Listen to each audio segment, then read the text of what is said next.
여러분 안녕하세요. 부동산 고민 무엇이든 물어보세요. 2부 진행의 김지우입니다. 자, 다주택자와 규제 지역에 대한 주택담보대출 규제가 본격 완화되면서 이 부동산 시장의 거래 절벽도 해소가 될 수 있을지 기대가 모아지고 있습니다.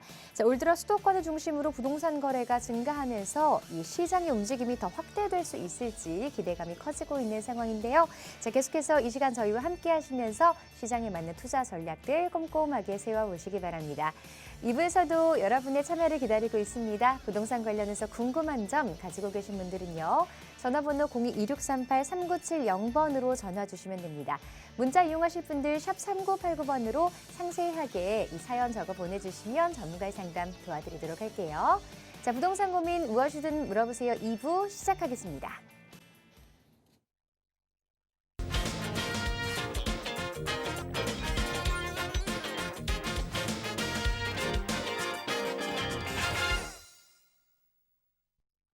자, 요즘 따뜻한 봄바람처럼 부동산 시장에도 온기가 돌고 있습니다. 과연 이 온기가 시장의 활성화를 불러일으킬 수 있을지 관심을 가지고 지켜보고 계신 분들 많으신데요. 궁금한 점 모두 해결해 주실 전문가분 모셨습니다. 차원부동산투자연구소 양승묵 소장 함께합니다. 안녕하세요, 소장님. 네, 안녕하십니까. 차원부동산투자연구소의 양승묵 소장입니다. 부동산에 관한 고민 지금 현재 무척 많으실 것 같습니다. 주택이 없으신 분들도 지금 주택을 사야 되는지 말아야 되는지 그런 고민이 있으실 거고요, 분명히. 또 주택을 한 채 가지고 계시는 분들은 지금 갈아타고 싶은데 갈아타는 게 맞는지 안 맞는지, 그리고 다주택자분들은 매도를 언제쯤 해야 되는지 할까 말까 고민이 많으실 겁니다. 이와 관련돼서 부동산에 관한 고민이 있다면 언제든지 전화 주시고요. 또 다른 부분에 대한 고민이 있으시더라도 부동산과 조금이라도 관련이 있다면 전화 주십시오. 고민을 깨끗하게 해결해 드리도록 노력하겠습니다. 그리고 요즘 보면 이제 시장 상황이 재개발에 대한 관심으로 많이 흘러가고 있는데요. 재개발에 대해서는 또 조심해야 될 부분들이 많이 있죠. 근생 빌라라든지 아니면 또 권리산정 기준이라든지 요즘 굉장히 복잡하게 이루어져 있습니다. 그래서 그런 부분에 대해서 후반에 또 자세하게 한번 설명해 드리려고 하니까 제가 오늘 설명드리는 것만 제대로 파악을 하시더라도 우리가 재개발 지역에 가셔서 물건을 사는데, 신축 빌라를 사는데 전혀 하등 문제가 없을 테니까 이걸 잘 들으시고 꼭 복귀를 하시고 물건 매수하시기 전에 또 한번 연락 주셔도 되고요. 전 그렇지 못한다면 제가 오늘 드리는 강의에서 내용을 반드시 숙지하셔가지고 현장에 가서 물건을 취득하시기 바라겠습니다. 자, 그리고 또 개개인적으로 개별적으로 또 고민이 굉장히 많으실 겁니다. 방송상에서는 시간이 짧아서 자세한 상담은 어렵기 때문에 더 깊은 상담을 원하신다 그러면 언제든지 연락 주십시오. 전화번호는 지금 나가고 있으니까 그 번호로 연락을 주시면 더 상세하게 의견을 나눌 수도 있을 것 같고요. 또 여러분들이 상담은 꼭 굳이 필요 없을 것 같고, 내가 지금 현재 시장 상황이 어떻게 흘러가는지, 그리고 투자처가 좋은 곳은 어디 있는가 고민을 하신다면 세미나도 준비를 하고 있습니다. 세미나에 참석하셔가지고 꼭 좋은 정보 가져가시기를 바라겠습니다. 언제든지 연락 주십시오. 제가 부동산에 관한 고민이 있으면 깨끗이 해결해 드리도록 노력하겠습니다. 네, 고민 상담 물론이고요. 오늘 이 투자 전략까지 함께 짚어본다고 하니까 오늘 이 시간도 놓치시면 안 될 것 같죠. 방송 보시다가 나도 부동산 관련한 고민 상담 좀 받아보고 싶은데 하시는 분들은요. 02-2638-3970번으로 지금 화면으로 나가고 있는 번호로 계속해서 활짝 열어놓고 있으니까요. 언제든지 전화 주시기 바랍니다.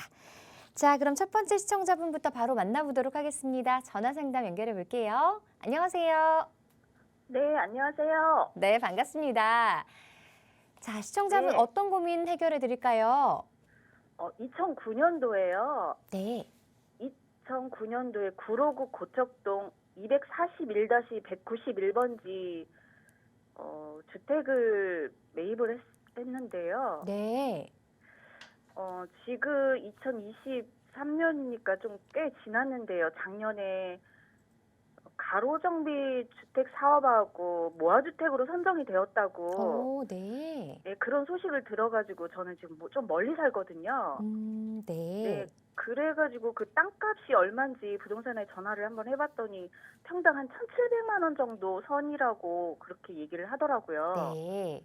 근데 저는 매수 단가가 9천만 원에 샀거든요. 지분은 오. 9평이에요. 네. 그래서 이거를 시일이 많이 지냈는데도 가지고 가서 나중에 입주권을 받는 게 좋은지 아니면 지금이라도 그냥 정리를 하는 게 맞는 건지 그게 궁금해서 전화를 드렸거든요. 전화 잘 주셨습니다. 일단 장기적으로 좀 가지고 계셨는데 지금 좀 더 가지고 있으면 향후에 미래 가치 상승이 더 있을지 아니면 지금쯤 이제 호재가 좀 나올 즈음에 정리를 하는 게 좋은지 이 부분이 궁금하신 것 같아요. 네네. 네, 고척동이라고 하셨고요. 자세한 주소 다시 한번 불러주시겠어요? 241-191번지요. 네, 알겠습니다. 자세한 부분 전문가와 함께 상담 나눠볼게요. 네. 안녕하세요, 시청자님. 네, 안녕하세요. 네, 반갑습니다. 네. 예, 거주는 여기 하고 계신 건 아니고 다른 데 거주하고 네, 계시나요? 거주는 안 하고 있어요. 어디 사세요?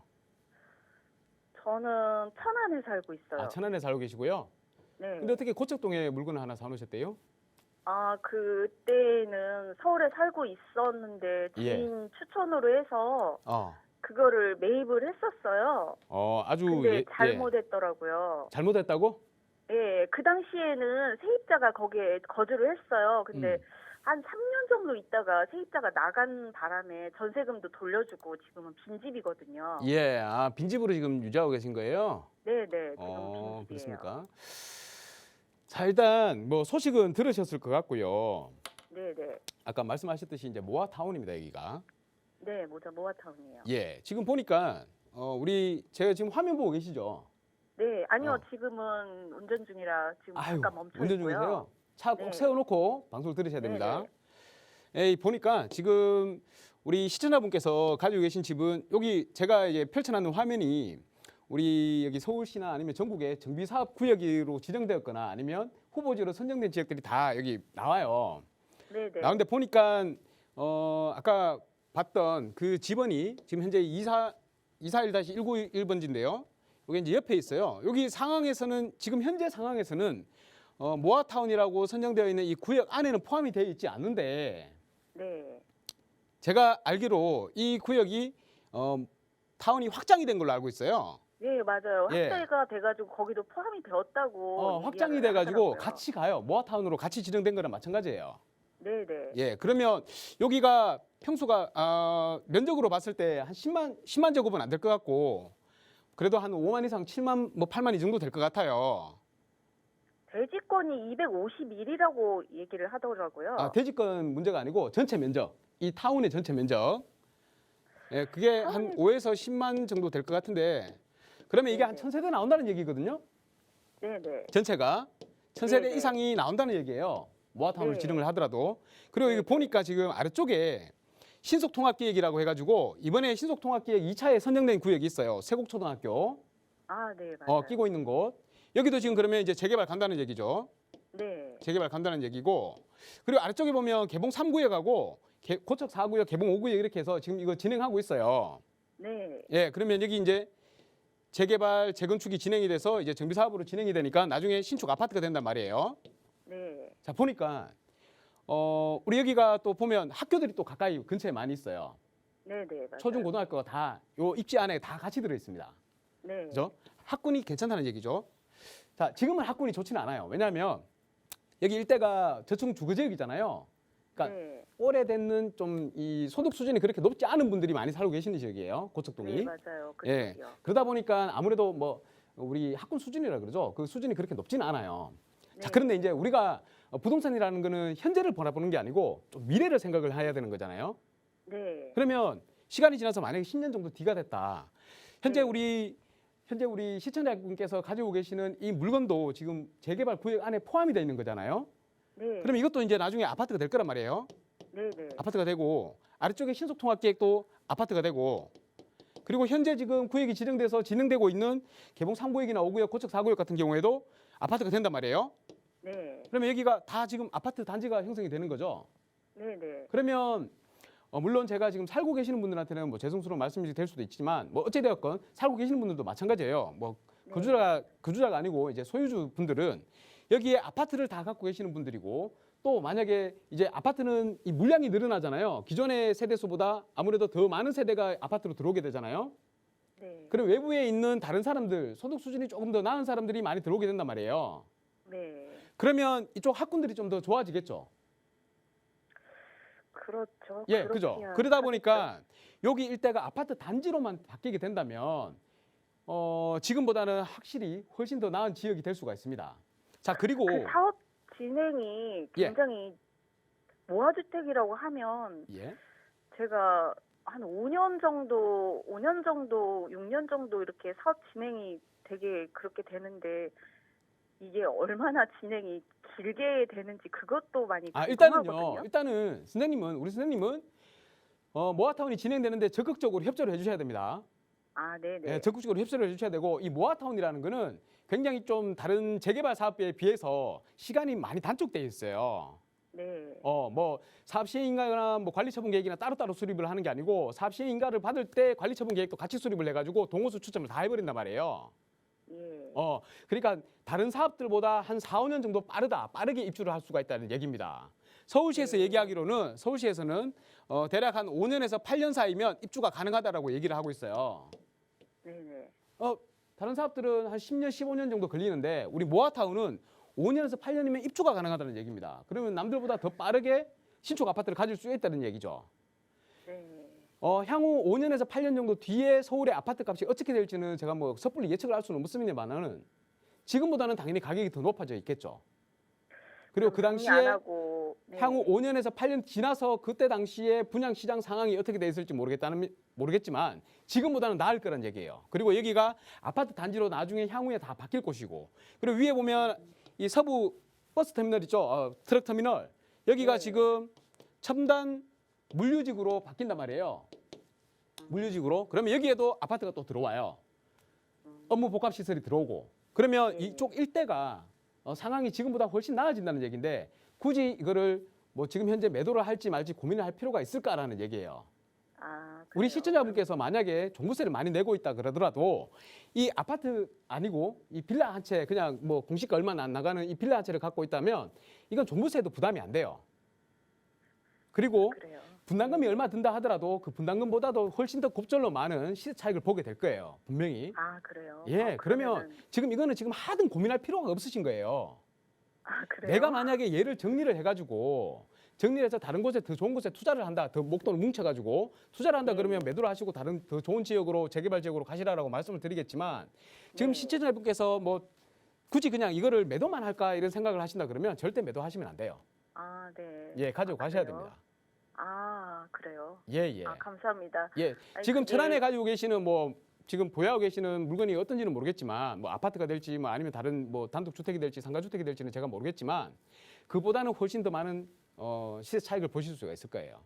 아, 그래요? 예, 그리고 알겠습니다. 서울이잖아요. 그러면, 고척동이라 네, 하더라도 그러면 서울이잖아요. 보유할게요. 예, 꼭 보유하십시오. 꼭 붙들어 네. 매세요.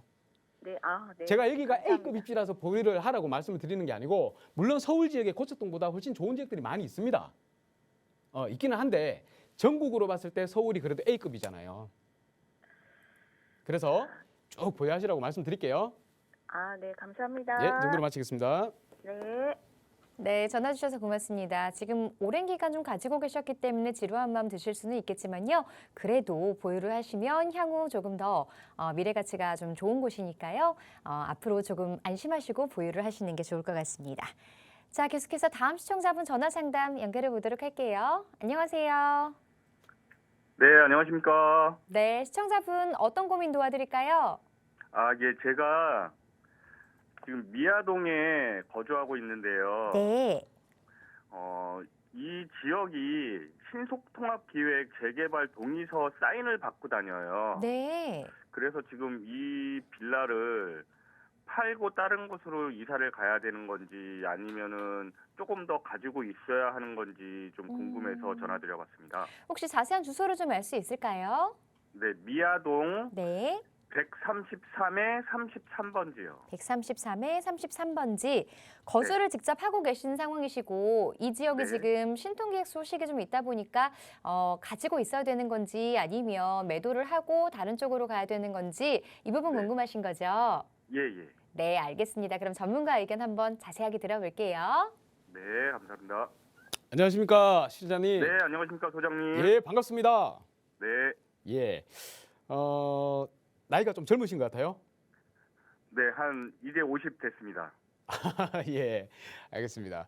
자, 지금 이제 집원을 제가 봤는데요. 네, 일단 제가 처음 들었을 때 이제 미아동이라 그러셔가지고, 예, 미아동이 아무래도 좀 그렇죠. 서울에서 뭐 1급지라고 볼 수는 없죠.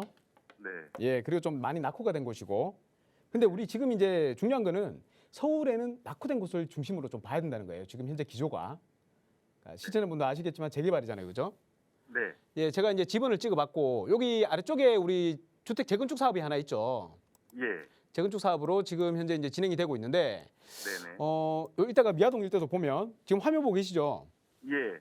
예, 뭐 시청자분도 뭐 사시니까 굉장히 잘 아시겠습니다만은 우리 옆쪽에 보면 소나무 협동마을이라고 해가지고 이번에 신속통합계획에 선정이 됐어요.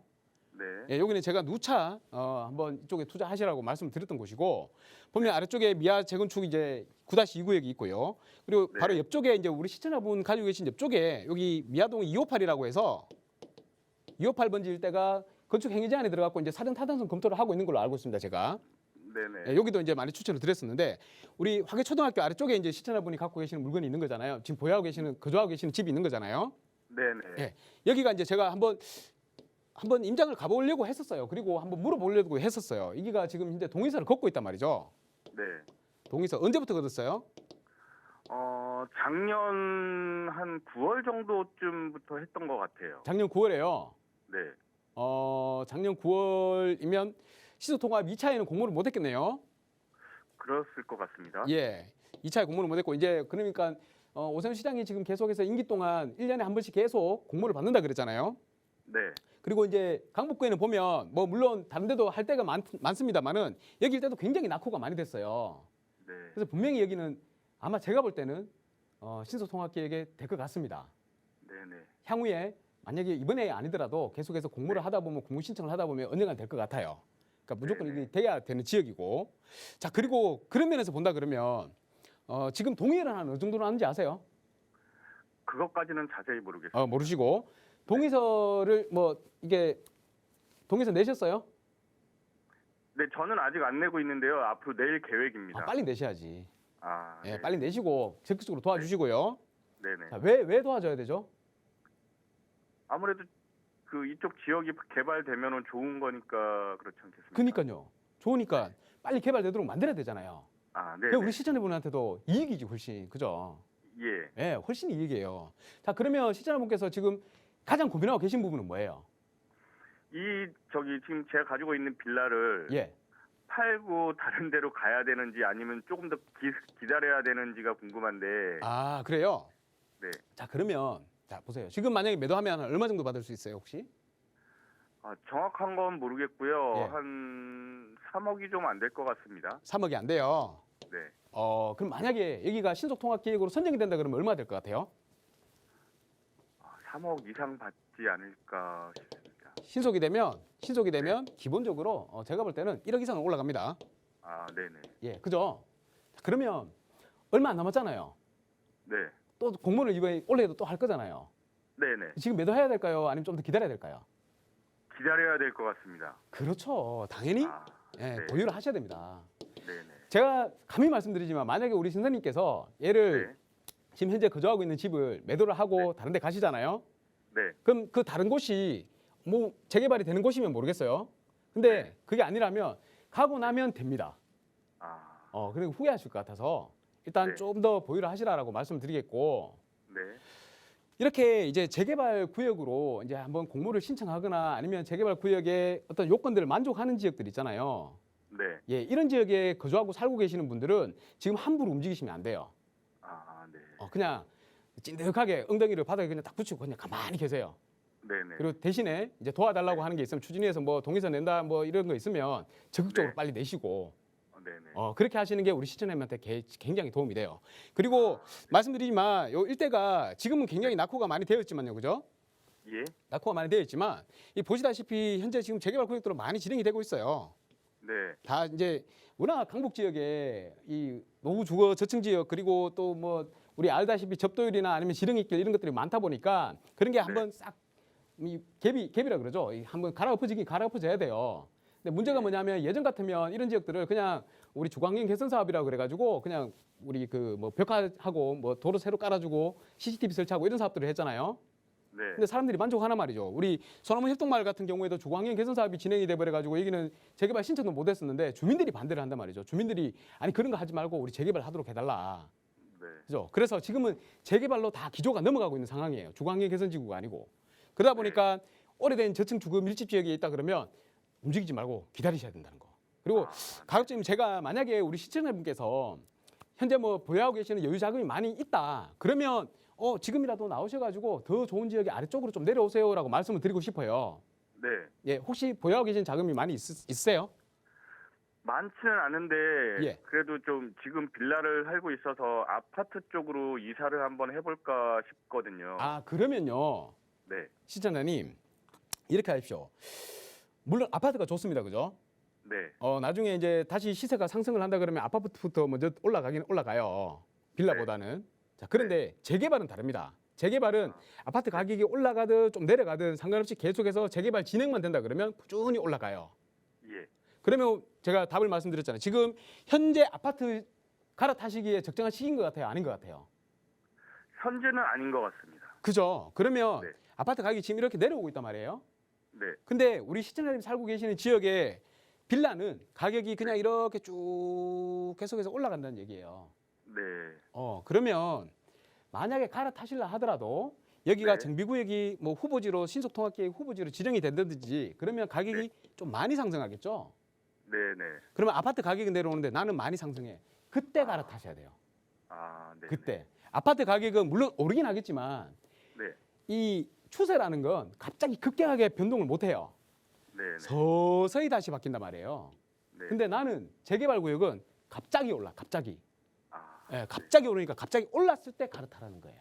네, 네, 네. 예, 그렇게 하시면 될 것 같고, 그리고 뭐 재개발을 한번 해보셨는지는 모르겠지만 가장 많은 수익을 창출하는 게 바로 부동산 시장에서는 재개발이라고 보시면 됩니다. 그래서 네. 우리 시청자분께서는 여기를 꼭 네. 보유하고 계시다가 가격이 신속통합계획에 선정이 됐다, 뭐 아니면 신속통합계획에 이제 거의 선정이 될 것 같다라고 했을 때 그때 매도를 하셔도 되고, 네. 그것보다는 그냥 쭉 가져가시기 훨씬 더 나을 수도 있습니다. 아, 네, 네. 예, 이 정도로 말씀드리겠습니다. 네, 네, 알겠습니다. 감사합니다. 예, 또 궁금한 게 있으면 언제든 전화 주세요. 감사합니다. 네, 감사합니다. 예. 네, 장기적으로 보유하고 가져가셔도 되고요. 이 신통기획 소식에 따라서 조금 다르게 움직이셔도 괜찮을 것 같습니다. 시청자분의 선택에 맞추어서 결정하실 수 있으니까요. 꼼꼼하게 잘 살펴보시고 현명하게 선택하시기 바랍니다. 자, 이번에는 문자로 온 상담 만나보도록 할게요. 8309번님이 보내주신 내용 함께 보겠습니다. 대구입니다. 더샵 달서 센트럴 향후 전망이 궁금합니다. 라고 보내주셨어요. 더샵 달서 센트럴 지금 뭐 보유하고 계신 상황이신 것 같습니다. 대구라고 하면 또 우리 소장님의 고향이라서 또 자세하게 상담 가능할 수 있을 것 같은데요. 소장님 보시기에 여기 전망 어떻게 보세요? 아, 예. 시청자님 문자 보내주셔서 감사합니다. 대구 분이시라고요. 말씀하셨듯이 제가 대구라서 안 그래도 얘기를 하려고 그랬는데 아나운서분께서 먼저 얘기를 해버리시네요. 반갑습니다. 예, 고향분만 이렇게 연락을 주시면 되게 반갑더라고요. 제가 뭐 굳이 뭐 지역을 이렇게 가지진 않는데 그래도 살았던 지역이 대구라서, 태어난 지역이 대구라서 대구에서 이제 연락을 주시면 되게 좀 반갑습니다. 더샵 센트럴이라 그랬는데요. 제가 거기는 좀 압니다. 왜냐하면 저도 이제 태어나는 곳이 달서구라서 그래요. 달서구. 여기 제가 찾아볼게요. 어디냐면 서부정장 근처에 있죠. 지금 방송 보고 계신지 모르겠지만 나중에 뭐 방송을 차후에 재방송을 보시더라도 그냥 제하고 상담한다고 생각하시고 보시기 바라겠습니다. 여기 딱 보니까 우리 여기 나오네요. 달서 더샵이죠. 센트럴. 아파트. 이게 재건축되는 겁니다. 재건축되는 아파트고, 우리 또 고향 분이시니까 좀 더 제가 좀 상세하게 말씀드릴게요. 예. 여기가 뭐 우리 원래 조합원이셨든지 아니면 뭐 입주권을 사셨는지 모르겠습니다만 여기가 이제 재건축되는 아파트죠. 재건축. 예전에 아파트 이름이 여기가 성당동이죠. 성당 보성 아파트입니다. 보성 아파트. 보성 아파트 5층짜리를 이제 허물고 재건축을 해서 지금 이제 입주했는지 뭐 2020년도, 21년도 뭐 이때쯤 됐을 겁니다. 한 3, 4년 정도 됐는 걸로 알고 있는데요. 여기 이제 보유를 하고 계신다는 거죠. 이 전체 일대가 다 재건축 대상 아파트이기 때문에 재건축이 지금 진행이 되는 것도 있고 안 되는 것도 있고 뭐 그렇습니다. 예전에는 이 서부정장 일대가 여기 그린맨션 있죠. 그린맨션 1, 2, 3차가 있는데 여기가 이제 사람들이 좀 괜찮은 사람들이 많이 사셔가지고 이쪽 일대가 좀 좋긴 했는데 그래도 뭐 그게 한 3, 40년 전이고요. 지금은 요 일대가 그렇게 썩 입지적으로 굉장히 좋은 선호하는 지역은 아닙니다. 서부 중장 일대로 해서 이쪽이 이제 구시가지가 있고요. 그리고 앞쪽으로 뭐 그린맨션, 볼리동 뭐 다 있는데요. 성당동. 이제는 저 다서구 저기 서쪽으로 더 들어가 버렸죠. 들어가 버렸고 또 그리고 또 입지가 좀 좋은 곳을 말하라 그러면 이제 죽전 내거리 있는 저 위쪽에 그쪽 일대 그런 쪽으로 이제 많이 선호를 하십니다. 그래서 그냥 이렇게만 말씀드려도 제가 썩 선호하는 입지는 아니다라고 말씀드렸잖아요. 그리고 만약에 여기가 재건축이 다 진행이 돼가지고 아파트들이 많이 들어선다 하더라도 주변 군데군데 주변에 아직도 저층 노후 주거지역들이 많이 있습니다. 그래서 급격하게 이렇게 가격이 올라가기에는 좀 한계가 있다 이런 생각이 들고요. 자 그리고 전체적으로 봤을 때 서울이 아니고 대구죠. 대구에 우리 어디가 제일 가격이 높은지는 다 알고 계시잖아요. 수성구 쪽이 굉장히 가격이 높다. 수성구 여기가 1번입니다. 그리고 중구 뭐 아니면 뭐 이제 달서구 쪽으로 넘어오는데 달서구 쪽에도 이쪽 월성동 있는 이쪽 진천동 이쪽이 이제 신축 아파트들도 많고 또 이쪽 아파트 다 대단지로 이루어져 있기 때문에 가격이 좀 높은 편이고 이게 보시다시피 이제 달서구긴 하지만 성당동 일대는 그렇게 가격이 조금 그렇습니다. 선호하는 지역은 아니다 보니까 만약에 가신다 그러면 달서구 쪽으로 가시든지 아니면 이번 기회에 어느 정도 자금이 있으시다 그러면 수성구 쪽으로 갈아타기를 좀 권해드리겠고요. 근데 지금은 그래요.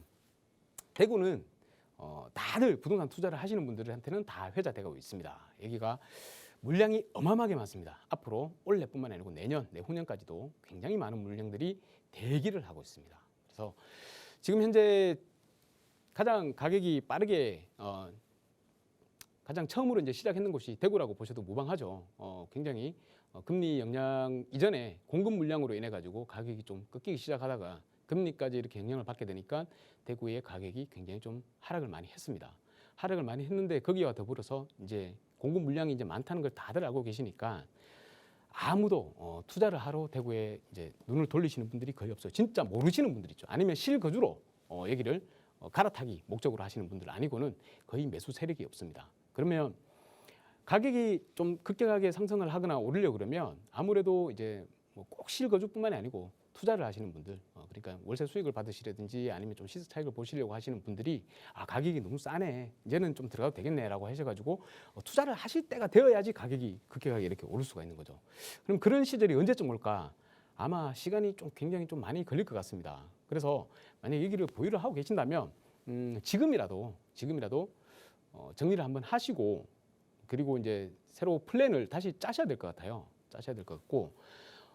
제가 이제 고향 분이니까 좀 더 이제 마음에 담긴 말씀을 드리겠는데 꼭 그냥 정리를 하십시오. 문제는 뭐냐면 이제 정리가 잘 안 되니까 문제죠. 그러면 방법이 없습니다. 가격을 좀 낮추시더라도 한번 매도를 하시고 그래도 만약에 여기가 이제 세를 주고 뭐 아니면 보유를 지금 거주를 하고 계신지는 모르겠지만 내가 남는 자금이 있다 그러면 그걸 가지고 좀 더 기회비용이 아까우니까 그렇잖아요. 기회를 잡을 수 있는 곳으로 서울 쪽으로 수도권 쪽으로 한번 투자를 해보시는 게 좋지 않을까. 계속 얘기를 가지고만 계신다면 기회비용이 너무 아까울 것 같습니다. 그래서 한 번쯤 정리를 하시라 이렇게 말씀을 드리겠습니다. 너무 이제 두서없는 내용으로 원래 이 질문 자체가 간단했다 보니까 제가 시청자님 상황을 몰라요. 상황을 모르기 때문에 다시 한번 연락을 주셔가지고 좀 본인의 상황에 맞게 제가 상담을 드릴 수 있도록 그렇게 한번 좀 해주셨으면 좋겠습니다. 그래서 오늘 제가 말씀드리는 거는 좀 웬만하면 빠져나오시고 서울 쪽으로 재투자를 고민해 보시라고 말씀드렸고 본인의 자금 상황이 또 있을 거니까 그 자금 상황에 맞게 다시 한번 상담을 받으시기를 권유를 드리겠습니다. 이 정도로 마치겠습니다. 감사합니다. 네, 매도 후 갈아타기 전략을 좀 말씀드렸는데요. 아무래도 시청자분 상황에 맞추어서 꼼꼼하게 전략이 필요하실 것 같습니다. 자, 이런 분들을 위해서 지금 무료 세미나를 진행하고 있는데요. 세미나 일정 안내 부탁드릴게요. 네, 세미나를 항상 준비를 하고 있습니다. 토요일이고요. 내일입니다. 바로 내일 11시, 오전 11시에 세미나를 시작을 합니다. 저는 뭐 세미나 주제가 되게 간단합니다. 서울에 지금 이제 항상 핵심은 서울이죠. 서울에 지금 상황은 서울일 수밖에 없습니다. 서울에 투자를 한다면 어디에 투자를 해야 될까? 투자처 그리고 본인의 자금 상황이 다들 다르실 겁니다. 뭐 소액을 가지고 계시는 분들도 있고 아니면 좀 큰 금액을 가지고 계시는 분들도 있고 그 자금 상황에 맞는 투자처가 어디일까? 앞으로 많이 오를 수 있는 지역이 어디일까? 이런 것들에 대해서 한번 설명을 드리고자 합니다. 그리고 또 재개발이 많이 이슈죠. 재개발 이슈인데 좀 고민을 해야 되고 또 고려를 해야 되는 부분들이 좀 있습니다. 물론 규제가 많이 풀렸기 때문에 많은 부분들에 대해서 우리가 고민해야 될 부분들이 사라진 것은 사실입니다만 그래도 뭐 권리 산정 기준이라든지 이런 것들 한번 고민을 해봐야 되니까 그런 부분에 대해서도 만약에 궁금하신 게 있다면 제가 답변을 드릴 수도 있고 또 그거에 대해서도 한번 설명을 드리고 그러면 앞으로 부동산 시장을 어떻게 흘러갈까 저는 솔직히 잘 모르겠습니다. 어느 정도 예측은 됩니다만 섣불리 말씀드리기가 좀 그렇다는 얘기예요. 그래서 그런 부분들보다 지금 상황에 맞게 항상 현재가 제일 중요하잖아요. 현재 상황에 맞게 앞으로 미래에 우리가 좀 더 많은 자산 증식을 이룰 수 있는 곳 그런 곳들에 대해서 설명을 드리고자 하니까 세미나 오십시오. 오시면 많은 정보들을 가져갈 수 있을 겁니다. 그래서 여러분들한테 꼭 도움이 될 것 같으니까 오셔가지고 세미나 참석하시면 좋은 정보를 드릴 수 있을 것 같고 중요한 건 이제 선착순으로 받고 있다는 거 그리고 많이 이제 코로나 풀려서 많이 이렇게 오시긴 합니다만 그래도 좀 적은 분들 소수의 인원으로 진행을 하려고 합니다. 그래서 한번 시간을 내셔가지고 토요일이니까 또 좋잖아요. 요일도 좋고 하니까 관심 있으시면 꼭 오셔가지고 좋은 투자처 검색하시고 물색하시고 또 좋은 투자 하시기를 권유드리겠습니다. 자, 이쯤에서 부동산 자산 포트폴리오 한 번쯤 점검해 보시는 것도 좋은 투자 전략이 될 수 있을 것 같고요. 매수, 매도 타이밍 그리고 앞으로 시장의 전망이나 어떤 전략들 이런 점검과 체크가 필요하신 분들은 세미나 한번 참석해 보셔서 조금 더 많은 정보 들어보시면 좋을 것 같습니다. 세미나 참석 원하시는 분들 그리고 부동산 관련해서 고민 상담 원하시는 분들은요. 02-2638-3970번 그리고 문자 샵 3989번으로 사연 보내주시면 자세한 상담 도와드리도록 하겠습니다. 자, 이번 시간에는 지난 시간에 이어서 근린생활시설 입주권 부여 기준에 관한 자세한 내용들 함께 짚어보도록 하겠습니다. 실수요자들의 혼란을 불러일으키고 있는 근린생활시설 입주권 부여 기준에 대해서 지금부터 자세하게 들어보겠습니다. 네, 재개발 투자를 하시면 이제 고민해야 될 부분들이 좀 많습니다. 고려를 해야 될 부분들이 있는데 현장에 실제 가보면 현재 시세보다 좀 싼 물건들이 있어요. 그런 싼 물건들이 이제 중개업소에서는 이제 물론 정직하게 이제 말씀하시는 분들도 계십니다만 또 굉장히 좀 현혹되게 말씀을 하시는 분들도 계십니다. 그래서 그런 부분들에 대해서 좀 문제를 해결하고자 제가 이 준비를 했으니까 한번 들어보시길 바라겠고 그 싼 물건들은 보통 이제 근생인 경우가 많습니다. 그러면 이제 근생인데도 입주권이 나오는 것들이 있고요.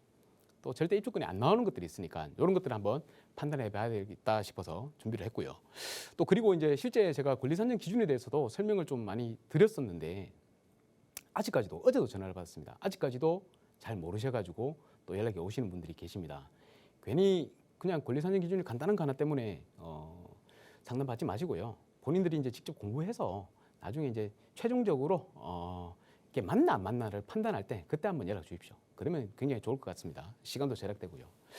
자, 일단 근생빌라 입주권 권리산정 기준에 대해서 한번 완벽하게 정리를 한번 해보도록 하겠습니다. 제가 오늘은 시간이 좀 있기 때문에 천천히 여러분들한테 설명을 드리도록 하겠습니다. 이것 때문에 기사도 볼 수 있습니다. 혼란이 굉장히 많고 내가 근생 빌라를 샀는데 입주권 나오는 줄 알고 샀는데 안 나오면 진짜 골치 아프잖아요. 자, 그리고 빌라라도 샀는데 그게 또 뭐 구역으로 선정이 됐다 그래가지고 알고 봤더니 권리산정 기준 때문에 현금청 탔는데 그러면 진짜 투자 잘못하는 겁니다. 안 한 것만 못하죠. 그래서 그런 거를 방지하고자 설명을 드립니다. 잘 들으세요. 근생빌라 입주권이 나오는 게 있고 안 나오는 게 있다. 자, 근생빌라가 뭐냐? 저번에 한번 설명드렸죠. 주택이 아니에요. 요거는 근생, 그러니까 상가라고 생각하시면 됩니다. 이 주택가에 우리가 필요한 상가들이 있죠. 작은 상가들. 그런 상가들이 있는데 그 상가를 개조를 해가지고 취사시설을 만들고 욕실을 만들고 해가지고 주택으로 사용하는 것들이 있죠. 자, 그런 것들을 근생빌라라고 합니다. 근생빌라 뭐 전입신고도 다 되고 하죠. 그래서 그냥 주택인 줄 알고 있는데 건축물 대장 때 보면 근생 이렇게 찍혀 있습니다. 그래서 그런 것들은 이제 한번 주의를 하셔야 되는 거거든요. 현재 서울시 조례로는 근생빌라는 입주권이 안 나옵니다. 안 나와요. 이 현재 조례인데요. 36조에 보면 재개발 사업 분야 대상이 있습니다. 요거는 도정법에 따른 정비조례인데요. 가로주택 정비사업이나 이런 빈집 및 소규모 주택도 똑같습니다. 요거를 준용을 하고 있거든요. 그래서 내용이 같다고 보시면 됩니다. 그러니까 모아타운도 같다는 얘기예요. 요 분양 대상을 보면 첫 번째로 이제 이 받을 수 있는 사람이 누구냐 하면 종전건축물 중에 주택을 갖고 있는 사람들. 또 얼마 전에 또 전화 오더라고요. 이 뭐 6제곱 이하면 안 나오는 거 아니냐? 뭐 없습니다. 일단 지금 현행법상으로는 주택이다. 그러니까 다세대나 뭐 단독이나 주택이다 그러면 무조건 나오도록 되어 있습니다. 그래서 주택 나온다. 두 번째, 분양 신청자가 소유하고 있는 종전 토지 면적이 90제곱 이상이자 나온다. 이 90제곱은 내가 하나가 만약에 30인데 하나가 60이야. 그러면 두 개를 갖고 있으면 합쳐가지고 계산을 해줍니다. 그래서 90제곱 이상이면 나옵니다. 하나가 입주권이. 그리고 또 보면 분양 신청자가 소유하고 있는 권리가액이 분양용 그러니까 우리 신축했을 때 그 분양하는 아파트들 있잖아요. 그 아파트 최소 면적 있죠. 뭐 만약에 17평이면 17평. 그것보다도 그 분양하는 아파트의 가격, 그 가격보다 내가 갖고 있는 권리가가 더 크다. 그러면 무조건 받습니다. 근데 생각해 보십시오.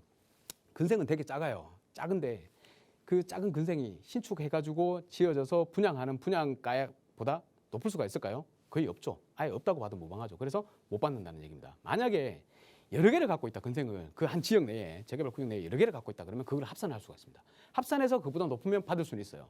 그런데 합산하기가 쉽지 않죠. 왜냐?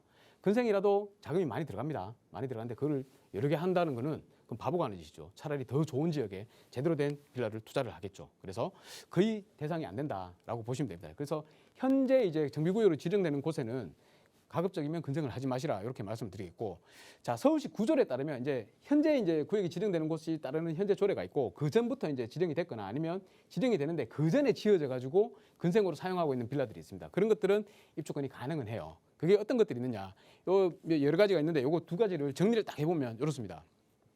이제 정비계획 공람 있죠. 정비구역이 이제 지정되기 전에 공람을 하잖아요. 공람 공고일이 있습니다. 그 공람 공고일이 7월 30일 2008년도 뭐 한 15년 전이죠. 15년 전을 기준으로 나뉘는데 그 전에 지정이 됐다. 그러면 그 공람이 났다. 그러면 딴 거 안 보고 그냥 실거주만 하고 있느냐만 봅니다. 주택으로 사실상 주거용으로 사용하고 있느냐. 그것만 보기 때문에 이거는 쉽습니다. 그런데 그 이후에 이제 공람이 난다. 지금 현재 공람 나는 건 다 이 뒤에 거를 사용을 기반을 하겠죠. 자, 근데 2008년 7월 30일 이전부터 주거용으로 사실상 주거용으로 사용하는지 하고 거기다 플러스 정부구역 지정되잖아요. 지정부터 이제 분양 신청하는 기간 있죠. 그때까지 그러니까 좁은 신청 때까지 무주택을 유지를 하고 있어야 돼요. 전 세대원이 무주택을 유지를 하고 있어야 돼요. 갖고 있는 사람이. 그래야지 입주권이 나온다는 겁니다. 내가 만약에 중간에 매매를 해가지고 샀다 그러면 매도자도 그동안 무주택을 유지를 하고 있어야 되고요. 전 세대원이. 나도 전 세대가 무주택으로 유지를 하고 있어야 됩니다. 그러니까 되겠습니까? 거의 안 된다고 보셔야 되죠. 일단 정리는 한번 해봤습니다. 제일 중요한 거 첫 번째로 봐야 되는 게 2008년 7월 30일 이전부터 사실상 주거용으로 거주를 하는지 안 하는지 여부를 먼저 따져야 되고요. 그리고 따지는데 이제 예전에 만약에 그 전에 정비 공람이 났다 그러면 그냥 보지 마십시오. 요거는 무조건 나오니까 안 봐도 됩니다. 근데 만약에 아니다. 이제 그러면 이제 그때부터 이제 문제가 되죠. 요즘에 이제 구역 지정되는 곳들은 공람이 나는 곳들은 다 이 부분을 봐야 됩니다. 뒤쪽을 봐야 되기 때문에 무조건 그 전부터 주거용으로 사용을 하고 있어야 되고요. 15년 전부터 주거용으로 사용을 하고 있어야 되고 그리고 좁은 신청 때까지 조합원 분양 신청 때까지 무주택 세대를 유지를 하고 있어야 된다. 그렇지 않으면 분양 대상이 안 된다. 안 나온다는 겁니다. 무주택 세대를 계속 유지하고 있기가 쉽습니까? 안 쉽죠. 그래서 분양 대상이 안 될 경우가 훨씬 많기 때문에 거의 100%라고 보시면 됩니다. 그래서 근생은 되게 조심을 하시라라고 말씀드린 거고, 자 그리고 또 하나 더 사실상 주거용 입증을 또 해야 되죠. 조합이나 뭐 구청에서 해주는 게 아니고 내가 입증을 해야 됩니다. 내가 쉽겠습니까? 안 쉽죠. 전입신고, 뭐 부동산 계약서, 아니 그다음에 뭐 공과금 정산했는 거, 공과금 사용 내역서 이런 거 다 제출을 해야 됩니다. 그리고 나서 판단을 합니다. 자 그리고 세금 전용 무주택 확인해야 되잖아요. 내가 거기서부터 계속해서 오랫동안 살아오고 있었으면 상관이 없는데 중간에 내가 사서 들어갔어. 그러면 그 전세대원의 무주택을 그 매도자가 무주택인지 아니었는지도 따져야 되는 거고 나도 계속해서 조합원 분양 신청할 때까지 무주택을 유지를 해야 되고 그래서 이게 어렵다는 겁니다. 어려우니까 제가 마지막에 이제 해놨죠. 여기 쭉 적어놨는데 다 필요 없습니다. 결론 어렵다. 어려우니까 어렵다는 건 뭐 하지 마라. 웬만하면 하지 마라는 겁니다. 아니면 꼭 사야 되겠다. 너무 싸기 때문에 그러면 진짜 잘 살펴보고 사시고요. 꼭 전문가한테 한번 문의를 해보고 사십시오. 그냥 덜컥 하셨다가는 입주권 안 나옵니다. 골치 아픈 일이 생길 수 있으니까 조심하시고요. 자, 두 번째 권리 산정 기준일입니다. 굉장히 중요해요. 근데 되게 복잡해요. 복잡해가지고 머리가 아픕니다. 근데 오늘 제가 딱 정리를 해드릴 테니까 이거 한번 보십시오. 권리 산정 기준일이 뭐냐? 투기 방지 대책으로 나오는 거죠. 투기 방지 대책으로 이 지분 쪼개기 방지하려고 나오는 겁니다. 조합원 수가 많아져 버리면 사업성이 굉장히 안 좋아지기 때문에 정비 사업이 물 건너 가버리죠. 다들 반대해 버리고 내가 들였는 비용보다 아파트 가격이 낮아 버리면 할 필요가 없잖아요. 분담금이 너무 많아가지고 그렇게 되면 할 필요가 없잖아요. 그래서 사업이 진행이 안 됩니다. 그래서 그걸 막기 위해서 쪼개기를 방지하고 그걸 위해서 이제 권리 산정 기준일을 만들어 놨는 거죠. 권리 산정 기준일 이후에 만약에 내가 받았다, 샀다 그러면 분양권 안 나옵니다. 자, 지분 쪼개기가 뭐냐? 여러 가지가 있는데요. 우리 지금 이제 투자하시는 분들은 다른 거 생각하지 마시고 뭐 앞에 1, 2, 3, 4 있는데 1번에 3번까지 생각하지 마십시오. 생각하지 마시고 그냥 이 빌라로 신축되는 거, 신축되는 게 해당이 된다라고 생각하십시오. 왜냐하면 우리는 이제 재개발할 때 보통 대부분 다 빌라 투자를 하니까요. 특수 물건들, 뭐 도로, 뭐 이런 것들 그 하지 마세요. 왜냐 싸게 산다고 뭐 하는데 하지 마십시오. 웬만하면 그 하실 때도 알아보시고 하시고요. 제대로 공동주택으로 신축 요것만 이제 생각하고 들어가겠습니다. 권리산정 기준일의 정확한 의미, 정비구역 지정 고시가 있은 날 하라고. 그 다음에 두 번째 하나 더 있습니다. 그리고 지정 고시 전에 그동안에 또 투기가 막 일어날 수가 있으니까 그걸 방지하기 위해서 시장, 도지사가 따로 정하는 날이 있습니다. 그거를 권리산정 기준이라고 그러는데요. 그래서 두 가지가 있는 거죠. 두 가지. 시장 고시가 시도지사가 따로 정하는 날은 정하는 날 그날이 아니고요. 그 다음 날이 권리산정 기준일입니다. 예를 든다면 오늘이 3월 3일이라 그러죠. 3월 3일이면 만약에 오늘이 정비구역 권리산정 기준으로 딱 시장이 고시를 했대. 서울시장이 고시를 했대. 그러면 오늘부터가 권리산정 기준일이 아니고 내일이 권리산정 기준이라는 겁니다. 3월 4일이 권리산정 기준이라는 거예요. 예를 들어서 A구역에 이제 정비구역 지정고시일이 나왔단 말이에요. 정비구역 지정고시일 나왔으면 그날이 이제 권리산정 기준이 되는 거고 시장 도지사가 따로 정하는 날이 만약에 나왔다. 그러면 그 다음 날이 권리산정 기준이 된다. 뭐 그렇게 중요한 건 아닙니다만은 간혹 가다가 이런 게 또 걸리는 물건들이 있어요. 그래서 요거를 제가 정확하게 말씀을 드리는 겁니다. 자, 그리고 지분 쪼개기 완료 기준. 쪼개기 언제까지 하면 되느냐? 권리산정 기준일까지 하면 되느냐? 근데 권리산정 기준일까지 쪼개기가 되면 된다는데 그 쪼개기 기준이 뭐냐? 제가 말씀드렸듯이 구역 지정 고시일이 쪼개기 기준일이고요. 시도지사가 따로 정했다 그러면 따로 정하는 날이 나왔다 그러면 그 다음 날이 쪼개기의 기준일입니다. 모아타운은 또 다릅니다. 착공 신고를 득하느냐에 따라서 달라집니다. 착공 신고만 득했다 그러면 모아타운은 권리산정 기준에서 자유롭습니다. 요거를 이제 말씀드리기 위해서 여러 가지를 준비를 했는데요. 한번 내용 한번 보실게요. 자, 권리산정 기준일. 이제 권리산정 기준일이 정해졌어. 그런데 내가 살려고 하는 신축 건물이 권리산정 기준일 이전에 착공 신고만 득하면 되는지 아니면 내가 소유권 이전 받았는 게 기준인지 아니면 구분 등기가 되면 기준인지 그게 이제 중요한 거죠. 그래서 서울시에서 그게 굉장히 헷갈리기 때문에 여기에 법조문에 자세하게 나와 있는 게 없어요. 그래서 서울시에서 아예 딱 보도 자료를 냈었습니다. 언제 건축물이 이제 구분 소유권이 이제 완료되는 걸로 보느냐라고 했을 때 소유권 보존 등기가 접수되는 날이 권리산정 기준이다. 그러니까 권리산정 기준일 다음 날까지 소유권 보존 등기 신축을 하면 소유권 보존 등기가 하잖아요. 건축주가 보존 등기가 접수되는 날이 권리산정 기준이기 때문에 보존 등기가 만약에 접수되면 권리산정 기준일 전에 접수가 됐다 그러면 나온다는 얘기입니다. 현금 청산이 아니라는 얘기예요. 그러니까 기준일이 보존 등기 접수일 기준이다. 보존 등기 완료의 기준도 아니고요. 소유권 이전 완료가 기준도 아니고요. 그냥 보존 등기 접수가 기준이다. 그러니까 신축 빌라 사실 때는 보존 등기 접수일이 언제인지 확인하시면 된다는 겁니다. 여러 가지 이 사업들이 있습니다. 지금 정비 사업 종류가 굉장히 많습니다. 굉장히 많은데 각각 다 또 권리산정 기준이 달라요. 여러 가지 다른데 제가 그거는 이제 마지막에 한번 정리해서 말씀을 드릴 테고 우리 신속통합기에 발표를 할 때 하나 나왔던 게 있는데 그게 뭐냐면 권리산정 기준을 이제 이때 다 정해놨습니다. 최초 발표할 때 그때가 이제 2021년도였는데요. 2년 전이죠. 지금으로부터 2년 전에 권리산정 기준이 이제 신속통합으로 이제 앞으로 서울시내 신속통합으로 공모를 하는 방식으로 해서 재개발을 추진한다고 했는데 권리산정 기준을 미리 정해놨어요. 언제였냐면 첫 번째 신속통합계획이 발표됐던 날이 바로 그 공모했던 날이 2021년 9월 23일이었습니다. 그래서 9월 23일 기준으로 권리산정 기준을 딱 못을 박아놨어요. 자, 그리고 나서 떨어지는 지역들도 있을 것이고 앞으로 신속통합으로 공모를 신청하는 지역들도 있을 것이잖아요. 그래서 그런 부분들에 대해서 이제 더 이상 신축하지 말라는 의미에서 22년 1월 28일로 못을 박아놨어요. 앞으로 신속통합계획으로 신청을 하게 되면 무조건 권리산정 기준일은 2022년 1월 28일이야라고 못을 박아놨습니다. 권리산정 기준일을. 그러니까 그 이후에 신축되는 건축물들, 보존등기가 접수되는 건축물들은 권리산정 기준일 때문에 현금 청산이 된다는 얘기예요. 굉장히 좀 빡빡하죠. 빡빡해요. 그래서 더 이상 신축을 못하게 막는 겁니다. 근데 공급이 없는데 신축을 해야 되는데 이렇게 해버리니까 이 노후 저층 주거 지역에 신축들이 잘 일어나지 않게 된 원인이 이거였습니다. 자, 그리고 이 뒤에 아래쪽에 있는 부분이 하나 있는데 요거를 이제 잘 모르시는 분들이 계세요.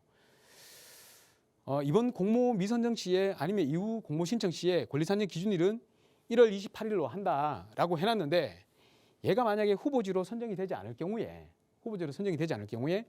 2023년 말까지만 적용한다라고 해놨습니다. 여기 자료를 보시면. 그러면 2023년이면 올해죠. 올해 말에 권리산정 기준일이 미선정 지역들은 다 풀린다는 얘기입니다. 무슨 얘기인지 아시겠어요? 다 풀리고 아마 내년에 다시 지정을 할 것이다라는 얘기예요. 그러면 원래 이제 신속통합기에 공모 신청하겠죠. 그래서 공모 신청해서 될 만한 지역은 무조건 22년 작년이죠. 1월 28일 이전에 신축되는 건축물을 사야 되는 거고, 만약에 이번에 공모 신청이 안 들어가거나 신청이 당선이 안 될 지역 같은 경우에는 2023년 말까지만 적용을 하기 때문에 2024년도에 다시 정해진다는 얘기입니다. 그러면 신축되는 건물을 권리산정 기준일 이후에 작년 1월 28일 이후에 지어진 건물이라도 사도 된다는 얘기죠. 이거 굉장히 중요합니다. 요거. 그래서 이런 거에 해당되는 분들이 있다 그러면 연락 한번 주시면 제가 한번 또 설명을 드릴게요. 그래서 재개발 아직 끝나지 않았다. 신속통합기획에 공모하는 지역이라 하더라도 우리가 투자를 해도 된다. 신축 건물에 투자를 해도 된다. 이런 얘기입니다. 그래서 이런 것들을 이제 알고 투자를 하시게 되면 굉장히 잘하는 투자를 하실 수가 있겠죠. 자, 그리고 공공재개발 2차, 공공재개발도 있죠. 공공재개발도 또 권리산정 기준이 다르고요.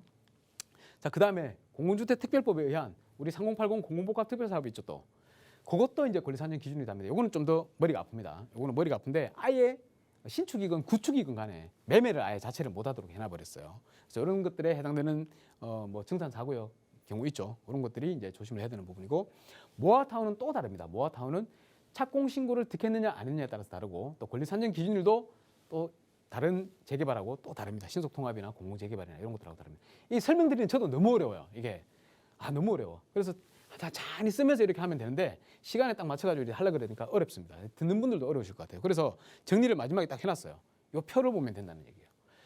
표를 보면 해놨는데 일반적인 도정법, 그러니까 이제 우리 그냥 민간 재개발로 신청하는 지역들 되겠죠. 신속 통합이 아니고 민간 재개발이나 아니면 뭐 우리 역세권 재개발이라고 그러죠. 역세권 재개발도 도정법에 따릅니다. 도정법에 따르는 거는 구역 지정일이 정비구역 지정일이 바로 권리산정 기준이라고 생각하시면 되고, 그 전에 시도지사가 따로 정할 수는 있는데요. 잘 못 정합니다. 정할 수가 없습니다. 왜냐하면 신축하는 사람들이 있다 그러면 그분들한테도 그분들이 선의의 피해자가 될 수가 있기 때문에 잘 못해요. 그래서 정비구역 지정 고시일이 바로 권리산정 기준이라고 생각하시면 되고, 공공재개발이나 신속통합계획이나 이미 지정되는 지역들은 따로 날짜가 정해져 있습니다. 따로 날짜가 정해져 있는데 이후 신청하는 지역들은 2022년 작년 1월 28일 기준이다. 작년 1월 28일 기준인데 이게 2023년도에 말에 끝나기 때문에 다시 정해질 것이다. 애들은. 그래서 그거 하나 기억하시면 될 것 같고, 3080 도심복합사업으로 진행하는 애들은 작년이죠. 재작년이죠. 2021년 6월 29일에 이거는 신축, 구축 관계없이 그냥 무조건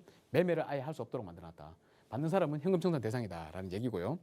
모아타운, 이 모아타운은 선정구역이 또 따로 다 있습니다. 있기 때문에 그 선정구역들은 따로 권리산정 기준이 있기 때문에 그 전에 착공 신고를 어떻게 했는지 한번 확인을 해보셔야 될 것 같고, 이번에 이제 2차에 신청했는 구역들이 39군데입니다. 39군데인데 26개만 지금 지정이 됐어요. 그러면 아직 13곳이 남았다는 얘기죠. 이 13곳도 권리산정 기준일이 그 이후에 공모 신청일이 아니고 바로 이번에 선정됐던 10월 27일 기준으로 돼버렸기 때문에 요거는 잘 확인하시고 들어가셔야 됩니다. 내가 착공 신고를 득하긴 했는데 10월 27일 이후에 착공 신고를 득했다 그러면 얘 무조건 안 나와요. 13군데 있는 곳들은. 그래서 그거 확인하시고 들어가셔야 됩니다. 자, 그리고 이후에 신청하는 구역들은, 모아타운으로 신청하는 구역들은 발표일 다음 날 기준으로 고시일이 기준이 되기 때문에 그때를 이제 그 전에 착공만 된다 그러면, 착공만 들어간다 그러면 문제 없겠다. 그래서 모아타운은 조금 더 그나마 좀 완화됐다라고 생각할 수가 있겠고, 내용들이 굉장히 많습니다. 그냥 제가 말씀드리는데 아까 앞에 보셨던 요거 있죠. 요거 사진 찍어서 아니면 캡처 떠서 보관하시면 될 것 같고, 아니면 물어보러 오십시오. 세미나에 참석하셔가지고 판단을 받으시기 바라겠습니다. 자, 이 정도로 마치고요. 저는 또 다음 주에 한번 찾아뵙도록 하겠습니다. 감사합니다. 네, 개발마다 다른 이 권리 산정 기준일 최대한 쉽게 설명을 드렸지만 그래도 어렵다, 머리 아프다 하시는 분들은 세미나 내일 진행되니까요. 참석하셔서 더 많은 이야기들 들어보시면 좋겠습니다. 세미나 참석 원하시는 분들, 부동산 관련한 궁금한 점들 가지고 계신 분들은요. 02-2638-3970번으로 전화 주셔서 참석 여부 꼭 먼저 체크해 주시기 바랍니다. 자, 이 프로그램은 시청자 여러분에게 보다 다양한 정보를 제공하기 위해 제작된 것으로 해당 부동산의 가치나 가격의 상승 하락은 보장하지 않는다는 점 기억해 주시기 바랍니다. 자, 주말 잘 보내시고요. 저희는 다음 주 월요일 12시에 다시 찾아뵙겠습니다. 고맙습니다.